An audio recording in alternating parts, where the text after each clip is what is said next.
Guys, are you a little bit? Well, you may not be, but you might have a patient that is. So one thing I want to talk to you about today is the Treehouse Gender Resource Center. I sat down and spoke with President and founder Megan Buell, she, her pronouns, and asked her a little bit about the program and what it does. So Megan said that she started the program 8 years ago because of the violence she was seeing against transgender folks on the news. Also, the suicide rate among transgender folks is very high in their community. So she really wanted a place that could offer some support. So 8 years ago, she started it online. And just last year, they were able to open a physical location right there on Main Street in downtown South Bend. So I visited the center on one of their art drop-in nights. So they set up a lot of tables and supplies, and a lot of the trans community, as well as other LGBTQ folks and even allies in the community, come and do art. So I went with a couple of my friends, made this cool portrait of me and my girlfriend. And they also have a shop there where people make items or have items for purchase to help support the center. So I picked up this little tiny crocheted bumblebee to support the center as well. An important part of the space that they have there is they have a lending library. So that is available for people to take books out, and to also there's people there to sit down and talk to. They serve coffee, tea, and non-alcoholic beer that you can just take out on the little patio. They have a cute little veranda out there, and you can have a seat and just sit down and talk with others in the community. They have puzzles and coloring books if people just want to come in and de-stress. Also, they offer programs in the community, townhouse meetings where people can come and state their concerns, and also talk to others in the community about what we can do to support those in the community. The program is funded completely by individual donations, so they're constantly kind of looking for ways to bring in income to support their community. A short-term goal that they had is just to fundraise for rent and insurance to keep the center open. I really enjoyed asking her about her long-term goal too, and I thought this was really important. Is they right now started this Resource Center as the first one in South Bend, and she said this is more of a trial and error. They're seeing what works and what doesn't, but her dream is to expand to Elkhart and Goshen and surrounding areas to have these little treehouse centers pop up as safe spaces in the community for others.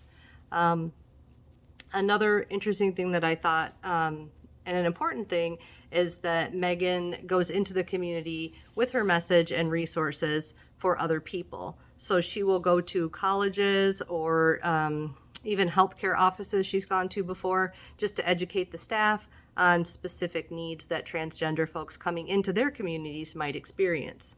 So I just thought this is kind of a really important thing to have a resource to, so that we know it's available, because maybe as nurses we'll run across a patient, and if we're not familiar with transgender health, or maybe we're not familiar with using correct pronouns for someone to make them feel comfortable as our patient, that Megan could be a good resource for you just in navigating that. And she's very comfortable in that, going into healthcare settings and colleges and just talking with people about what it is and what it means, and how it could look in your community specifically.